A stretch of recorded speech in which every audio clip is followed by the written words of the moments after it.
All right. Good afternoon, everybody. Thanks for joining me. We'll go ahead and get started here. If you got your questions, go ahead and post them. Should be below the video for our smaller screen, to the right of the video for our larger screen.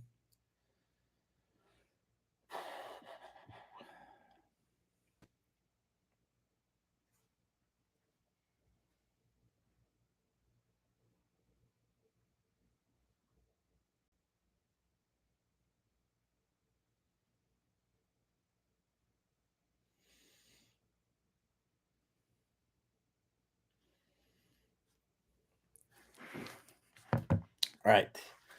So we'll start here with LB Paul says, I'm a single digit, but out of nowhere, I shank it. It's usually with my 9 or pitching wedge and ruin a very good round. So, um, so first and foremost, your higher lofted clubs are going to be the clubs that you're going to be most likely to shank. And the reason for this is because the hosel is more protruded than your lower lofted clubs, right? So if you think about like a driver basically you can't shank a driver, right? Um, and like a 3-iron has less of a hosel on it, right? But your wedge is going to have the most amount of hosel on it. So you're going to be most likely to shank those. So that's first and foremost. Now, if you ever start shanking the ball, the very first thing that you should do is change your intention to hitting the ball off of the toe. That's what I would recommend doing first. Because more than likely, if you have an occasional shank, what's typically happening is you have a heel bias, which means that you tend to hit the ball out of the heel. And then you get the shank when you just get too close to the heel. So if you just try to hit the ball more toward the toe, you'll more than likely start hitting the ball more in the center of the face. And the ones that you get a little bit, toward the heel will just be in the heel instead of in the hosel of the club. All right. So that's what I would recommend doing first. Now, as far as technical things that could be going on, it's hard for me to know for sure without seeing your swing. But I can go over a few things that I see that will typically that can lead to this. So one would just be standing entirely too close to the golf ball. Move my line and stick out of the way here. So if you stand too close to the golf ball, right? So let's say you have almost no space between your hands and the club, right? If you're in this kind of position here, if you move your hips even ever so slightly toward the ball through the swing, unless you're just able to create a ton of space, right, in the downswing, it's going to be very difficult not to hit the ball off the heel or off the hosel, right? There are players that stand very close to the ball, John Rahm being one of them, but John Rahm creates a lot of space for his hands to work through in the downswing. If you're someone who has any amount of really extension at all in your swing, then you're going to tend to hit the ball off the hosel if you stand too close. So generally what I'd like to see is about a fist width, right? So about that much distance between the butt end of the club and your legs, right? So that is going to provide enough space. Even if you really extend some, that's going to provide some space for your hands to work through, unless you're really excessively early extending. And that leads me to the next thing. Early extending can lead to these hosel strikes, right? So if you see your hips moving toward the golf ball in the backswing and in the downswing, again, that's going to take away space for your hands to work through. So that can move the hosel of the club toward the golf ball. So feeling like you're sitting in your heels more, you're keeping your backside back. Feel like you're moving your hips away from the golf ball and creating space for your hands to work through. You'll more than likely get rid of those hosel strikes. The last thing that I would say is if you're just cutting across the ball a lot, right? So if you're coming over the top steep with a very open face, right? You can see how that would be kind of leading with the hosel. And when you're coming across the ball, right? So this is the club going straight into the back of the ball. This would be the club cutting across the ball. So you can see if my face is open, right? Well, now look at how much smaller the sweet spot is, and look at how the hosels kind of come into play more, right? So if we're cutting across the ball, right, we're coming down steep with an open face, that can also lead to hosel strikes. And then on the other side of that, if you over shallow up the club, right? So let's say you're swinging too much from the inside. Well, now the club head is going to be working too much away from me through impact.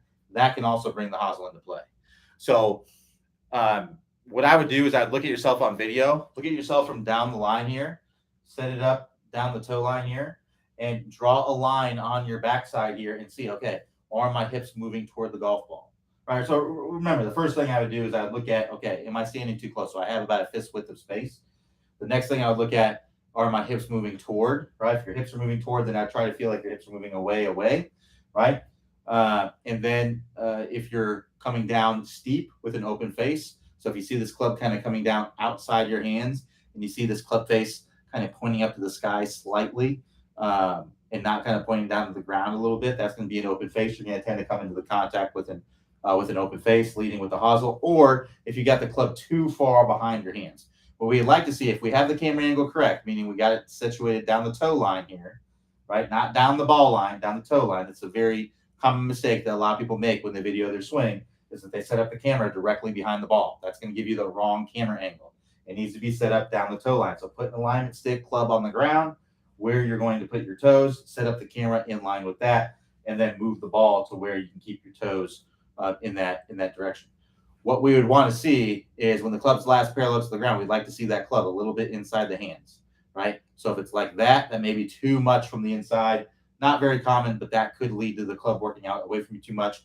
If it's out here like this with an open face, that can lead to that hosel strike as well. So working through something like the 20-minute shallowing fix is going to help you to get that club in a good position coming down and lead to less of those heel strikes or hosel strikes. To get to the 20-minute shallowing fix, you can click the instruction tab, then click the 20-minute shallowing fix from there.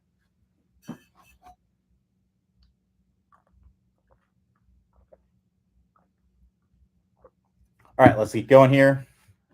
So JGig362 says, regarding the proper plane and Clay's test for bowing your wrist, I can actually bow my fist when clenched almost 90 degrees. Does this mean that I should just take a neutral grip and let the bowing do the work? Thanks. No, it just means you have more options. It just means that you may be able to physically do what some tour players. Doesn't mean that you should do it. Doesn't mean it just means that you have options. Right? It means that you are physically capable of doing like what Dustin Johnson does, right? So, or at least from your wrist flexibility standpoint. Now, body flexibility and everything else, that could be totally different, right? But it means that you have options with your wrist, right? So now, one thing to keep in mind, it's about being able to apply pressure to the handle and also have your wrist in this weaker position, right? Because I can do that too, but I can't hold on. I can't put a lot of force into this handle and do that, right? So I can barely hold on to it and do that, but in order for me to put force in this handle, my wrist feels better to be in more of a flat position, right? So that's the other thing to keep in mind. You may be able to do that, but can you put adequate force in the handle when you do that? That's one of the key things as well. But it just means that you have options. It means that you have the option, if you can do that, you have the option of having several matchups, right? If you can't bow your wrist and put a lot of force into the handle, or if you don't have the flexibility to bow your wrist and put a lot of force into the handle, then you don't really, your options are more limited, right? You need to have more of a neutral grip, neutral wrist angles, or strong grip, weak wrist angles, right? So the stronger your grip is, the less, basically you could have a little bit of cup in your wrist. So this would be like a Matthew Fitzpatrick. Matthew Fitzpatrick has a little bit of cupping in his wrist. Now you can't go excessive with it, but you can have a little bit of cupping in your wrist because that's going to match your grip, right?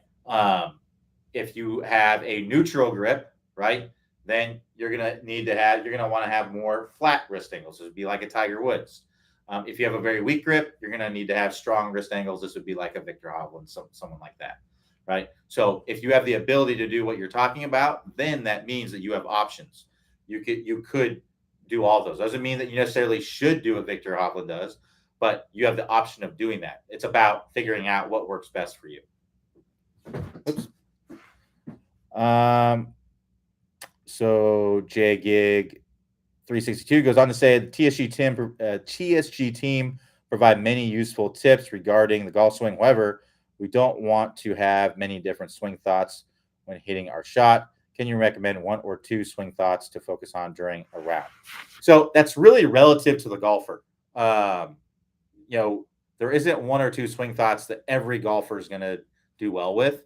It's really relative to the golfer. So what you have to think about. So here are the rules with swing thoughts. All right. So first of all, you can only have one at a time.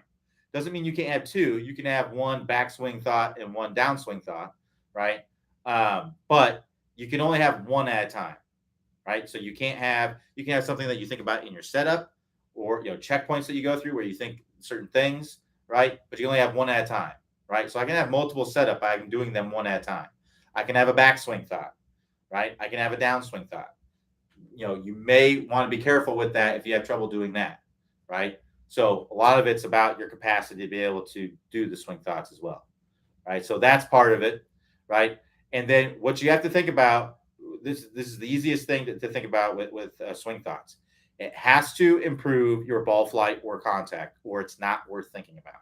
If it does not directly improve your ball flight or contact, then do not think about it. It's just clutter. It's just getting in your way, right? So that's a very, very key distinction. So what we want to understand is that it takes to hit a good golf shot, right? So if we're hitting a shot off of the ground, it takes ball first contact, it takes center face contact, it takes a square club face, and it takes a relatively neutral path, right? So what I mean by a neutral path is basically just shallowing out the club, right? I need to have this club working down in a good manner, right? That's what it takes to hit a good golf shot.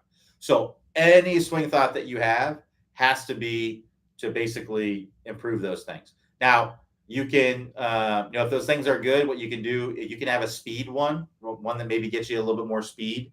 But outside of that, that doesn't take, you could maybe think of one for shaft lean. If shaft lean if all those other things are good and shaft lean is a problem, you can maybe have a swing thought for shaft lean or something like that. But it's really relative to the golfer, right? So if there's a golfer that struggles with ground contact, right, then focusing on having a good weight shift and getting your weight to your lead side may be a good swing thought, right? In the downswing, thinking, okay, I want to get to my left foot at impact, right? That would be a good swing thought. But for someone who doesn't struggle with that, it wouldn't necessarily be a good swing thought, right? It may not hurt. It's possible it could hurt them, right? Because if they don't have issues, then they're trying to do something different. They're using, because the reason why you would think about something is to provide change to your swing, right? Because you're having an issue with something that you're doing, right? So that's what it comes down to. So think about what your ball flight and contact issues are, or if you have any, and then that would be a swing thought that you want to focus on. Now, ideally, you wouldn't have any swing thoughts, right? Ideally, it would see ball, hit ball, visualize the shot, hit the shot. That would be the ideal situation. So if you don't have ball flight contact issues, then what I would focus on is just seeing the shot, right? Visualizing the shot and then executing the shot.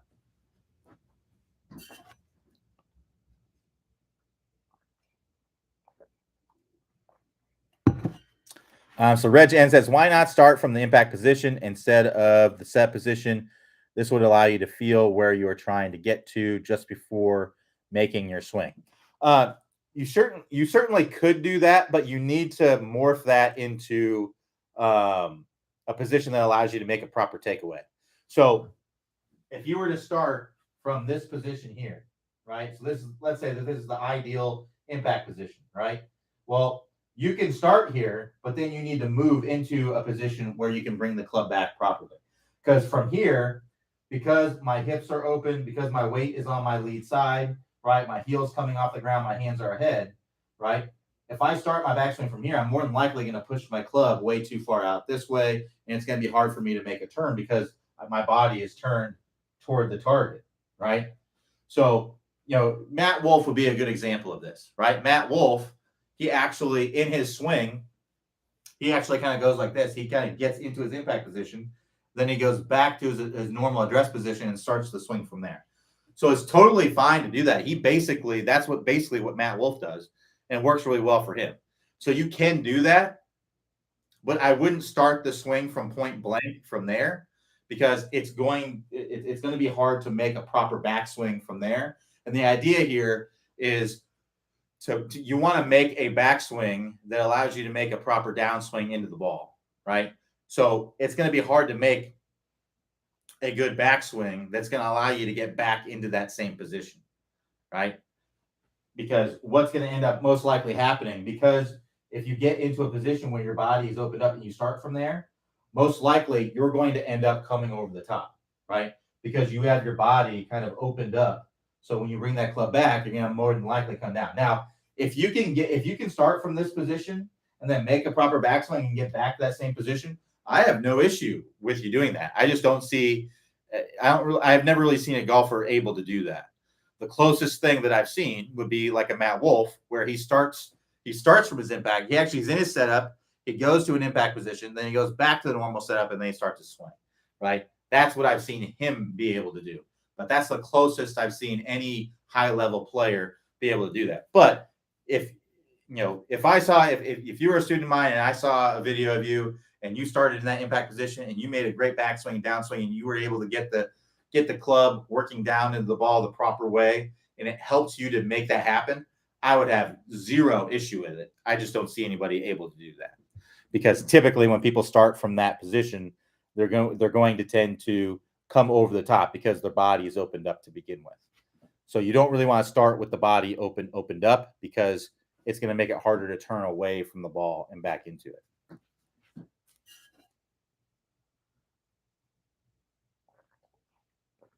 All right, so J Gig 362 says, regarding Clay's shadowing fix classes, the first lesson talks about hooking the ball. I can do this consistently, but notice a pattern, I think it means pattern of hitting the ball on the toe of the club. Any suggestions? Yes, try to hit the ball off the heel. If you're consistently hitting the ball off the toe, then change your intention to hitting the ball off the heel, and then keep doing that until you actually start hitting the ball off the heel. At that point, you're calibrated. You can go back to hitting the ball in the center of the face. So, and also, if your hooks might be a product of hitting the ball off the toe, because that's another part of it. So when you hit the ball off the toe, something called gear effect can happen. When you hit the ball off the toe, the ball will tend to draw more or fade less than it normally would. So it could be you may just be hooking it because you're hitting it off the toe, right? So you want to get to where you're hooking it with the strike in the center of the face, because then you know you have the face closed to the path. Now, you may still be getting the face close to the path, and then the toe strike is adding hook to it, right? You're already hooking it and then just hooking it more from hitting it off the toe. That could be what's happening, but you could just be hooking it from hitting it off the toe as well due to that gear effect. So change your intention to hitting the ball off the heel, and get the strike in the center of the face, and then get the ball hooking with the strikes in the center of the face.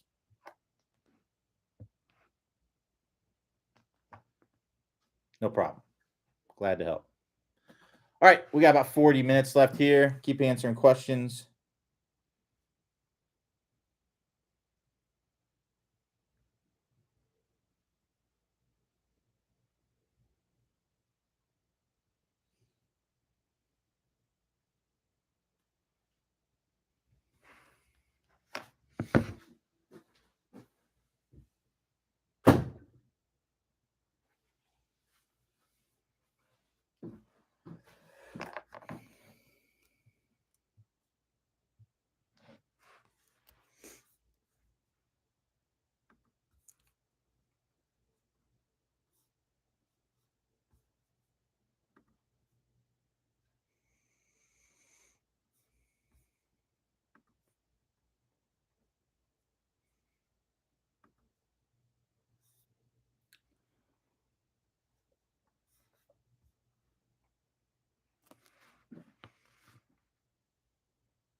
Reg N says office hours are well worth the small membership fee to TSG. Thanks. No problem, Reg. I'm glad to help. Yeah, so um, glad we can do this every day. I know sometimes it's tough. Not every video answers every question, so it's good that we have this so that way if there's any burning questions y'all have, you can post them and we can talk about it, talk through it, get you on the right track with things. Yeah, it's always good. I wish I had something like this when I was learning to play, and it would have been nice, to have something like this for sure.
All right, so LAP says, Q, I've inquired in the past on limiting some of the extension issues I've had with my swing. Over the weekend, I was able to get on TrackMan and noticed that when I do not actively try to use my arms, hands in my swing and ensure that my hips are fully cleared and raised at the post of impact, that I can have a repeatable swing with effortless power.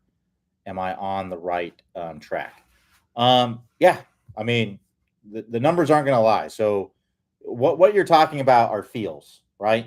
They're not realities, right? So you're saying that your feel is that you're not actively using your arms and hands. Well, you're not. That's not literally what's happening, right? And there's no way for me to know to what degree what's going on. But hey, the results speak for themselves, right? If you're able to repeat the same event over and over, right, and it feels like you are getting lots of power from it, and then it sounds like you've got to be on the right track, right? So it doesn't mean that you're not early extending. It doesn't mean that you fixed early extension, right? It just means that you've found a feel that helps you to, and it also doesn't mean that you are clearing your hips, right? That's what it feels like, but that doesn't mean that that's the reality, right? Because changing, I would be willing to bet a lot that you are still early extending, right? And I'm not saying that to make you feel bad or anything. It's just that that's just the reality, right? People who early extend don't suddenly stop early extending when they go and hit on TrackMan for a little bit, right? That's not how it works. If you're early extending, that is something that is an inherent thing that's happening in your swing, right? It's ingrained into your swing, and there's lots of things that have to change in order to make that happen, right? So fixing your early extension is similar to uh, learning how to type and then turning up and upside down the keyboard and then learning how to type again, right? That's the equivalent to it, right? So you got to think: have you done that? Not really. Typically, you're not going to be able to just learn how to type on an upside down keyboard in an hour session on the TrackMan, right? It's just not going to work that way. But that doesn't mean that you're not that it just shows that you have found a feeling that helps you, right? And I would keep going with that, right? So here's what it comes down to: if you don't change, if you don't make the actual physical change to your swing, and if you don't use a feedback mechanism that actually shows that you're making that physical change to your swing, like video or many other things, right? Then it's just not going to happen, right? And you're going to chase feels like you are now.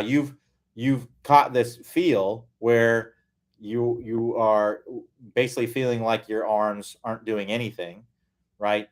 And right now it feels effortless and powerless and powerful. Sorry, effortless, power, and it's repeatable, right?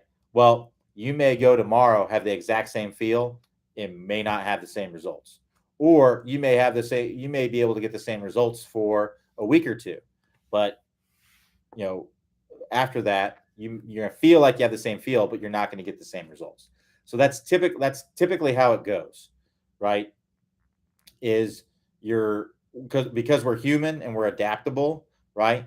Your feel is going to adapt over time, and you're going to need to adjust your feel to get the desired result that you want, right? So I would say you're on the right track with what you're doing today. You were able to get what you're doing, but if your goal is to fix your early extension, I would bet that you have not fixed your early extension, right?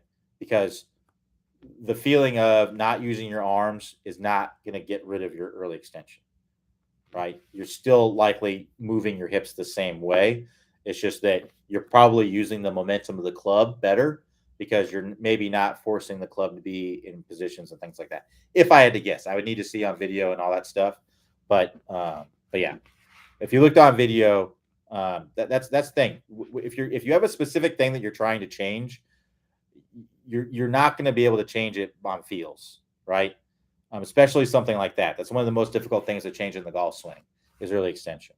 So you're going to have to use. I would use a some sort of swing station and find the root cause, because a lot of times when people have early extension, it's either because they're coming down steep and or they're leaving the face open, right? Some of it can be from the way that they move in the backswing. There's lots of things around it. So yeah, it really just depends.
So Red Jen says, when chipping, I'll make several practice swings brushing the grass, no problem.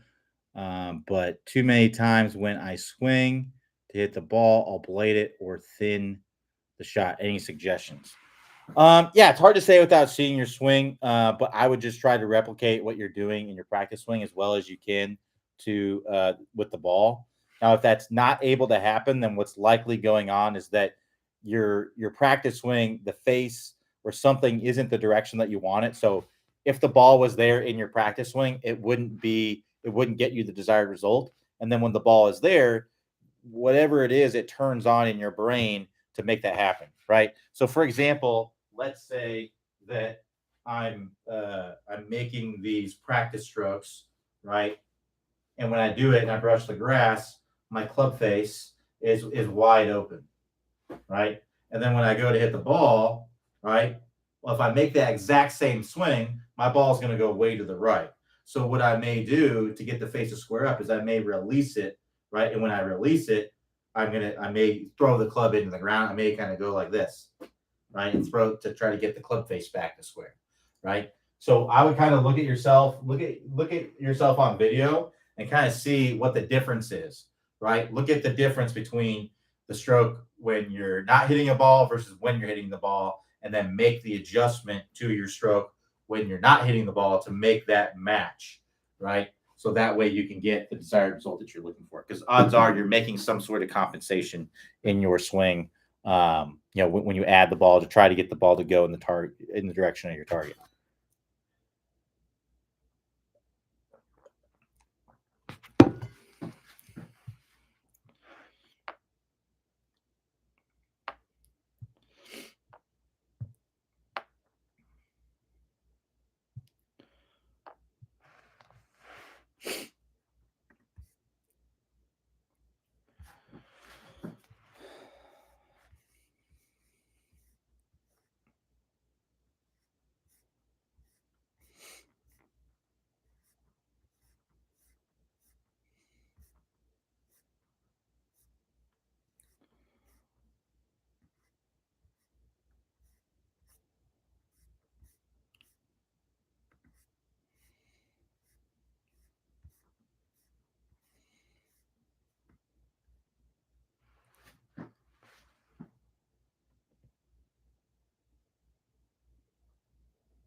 All right, we got about 10 minutes left. If anybody has any more questions, I'm just answering some of the Facebook quotes posts in the ball striking masterclass. So um, if you have anything you need to know, just let me know.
Excuse me.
Trying to find a YouTube video for somebody about this for some reason.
All right. Since we don't have any questions, we'll go ahead and wrap it up right there. Thanks everybody for joining me. We'll be back here tomorrow, same time, 3 p.m. Eastern time.